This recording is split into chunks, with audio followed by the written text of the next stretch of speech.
Hey, this is Chris, and I am chucking dice. Today, I am going to do something a little bit different. First of all, welcome to my channel. Appreciate you watching my videos.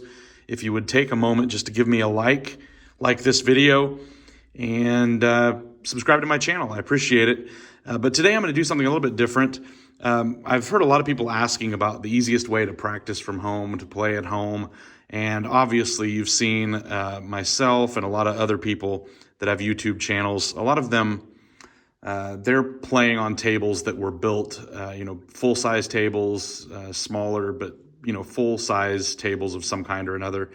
And that's not feasible for a lot of people, and maybe you're wanting to get started on a budget. So I decided to make this video to show you how I first got started and how I started being able to practice at home and just play at home for fun. And then you can build up from there. Sometime in the future, I'll show a video of how I built my table at home. But in the meantime, hopefully this is something that will help you as you get started. So enjoy. So this is my little table, or my little craps table, I guess, the felt that I bought originally. This came from a box, and hopefully when I edit this video, I'll be able to find an actual version that I could point you to on Amazon or Walmart or something like that. But it came in a little set that was a casino set for home use, like a party set. In fact, I don't know if I can, let me see if I can hold this. I'm just holding the camera right now. I apologize. You just get in my fingers. I'm trying to hold this. On the other side of this table is a roulette felt. So it came with a little roulette wheel, and anyway, I don't use that side, but it came with some cards and some other stuff you could do to have your own little casino at home. But I use it for the craps felt. And it came with these dice. And you can see here, these are really small compared to my other craps table dice. So I just wanted to show you the difference there. These are, let me see if I can zoom in here or just hold the camera closer. You can tell these are the little dice that came with it. And these are the razor edge dice I use on my table normally. So quite a bit difference in size, but these are good enough. If you want to, you can just keep using these little dice here. They'll work, especially in the beginning, and there's a hard 4. So anyway, it did not come with, it came with really cheap, really tiny little poker chips. Since I want to use regular chips, I bought at Walmart, I bought a sleeve when I was first getting started. I bought a sleeve of these chips here, and these are the ones I use now. And the sleeve I bought, I think, came with 25 reds, 25 blues, 25 whites, and 25 blacks. So it's good enough, and I think that sleeve cost me $10. So I think I paid $5 or $6 for this felt and the package that it came in, and maybe $10 on the high end. I really think it was like $6.99 or something like that. It wasn't much, and that's how I got started. So obviously you can see here, this table is small. These chips are bigger than they fit over the line, you can see. But it's good enough to get started. Good enough to get started. You can put any of these out here. By the way, it came with this little dealer tab for poker, I think. But you can use it to mark the numbers.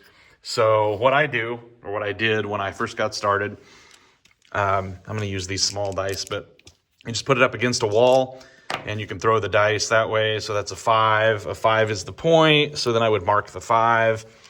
And I'm using blue chips here because that's what I had in this set. But so I might say, I'm going to put 6 on the 6, and I'm going to put 6 on the 8. And I would do it that way. And then I'm rolling again. And of course, that was a 7 out. So then I lose these, and points off. I forgot to take that off there. So then I'm back here again. And you can see that's a 7. I didn't put any money on the line, but that would have been a front line winner. And that's a 9. So now I'd be back on with 9 as the point. And let's do 6 and 8 again. And we got a 5. So I don't have anything on the 5. I'm just going to keep shooting. There's a 6. 4, 2, 6. So then I would win. Well, I'm just pulling from these same chips here, but you get the point. So I won 7. I'd put that in my stack. And there is a hard 8. So by the way, it does have the hard ways on it. This mat was a little bit wrong. I tried crossing them out and making my own correction, but it doesn't matter. You can see that there. I used a marker to try to correct it, but that was a hard 8. So if I had been playing on the hard ways, you know, hard 8 here, I would have won. And again, you can play in the field. It's got the don'ts. It's got the big 6 and 8, the don't pass. It's got all the horn bets, any craps, and it's got room on both sides. So you could technically have a little party here with multiple people if you wanted to. So again, when I added dice, that was a nice 4, 3, 7. When I added my bigger dice, did that really just do the same thing again? You know, it's not quite as ideal as having the bumper to throw against, but there's a 3, 1, 4. So you can use the big dice. You can use the dice that came with it if you want to. And this is how I got started. It's a simple way to do it. And I just realized my hands might have been pretty wobbly while I'm playing here, but I apologize for the shakiness of the video. But I hope you can see this is how you can get started without having to invest a lot of money in building your own table. This was, you know, probably a total with the chips and even with the bigger dice, you know, $20, maybe $25 total. One thing I will say, if you have a wall you can put it up against like this, you can actually back up a little bit more and you can take the dice and you can chuck them from further away. And you can, there's another 7. You know, you can throw them from further away if you want to. You can just drop them on the table like that if you want to. Wow, another 7. That's great. So you can throw them. There's a 5. You can throw them clear against the wall if you want to, or you can just toss them if you have a table you don't have any back. I was using a cardboard box for the back for a while, but anyway, do whatever you want. Play it on a table, play it with friends, but this is an easy way to get started without having to spend a lot of money on a big table. And once you're ready, you can step up to that. So I hope you enjoyed this video. We'll keep it short. At least I think it was short. Yep, about 7.5 minutes. So thanks a lot for watching, and we'll see you next time.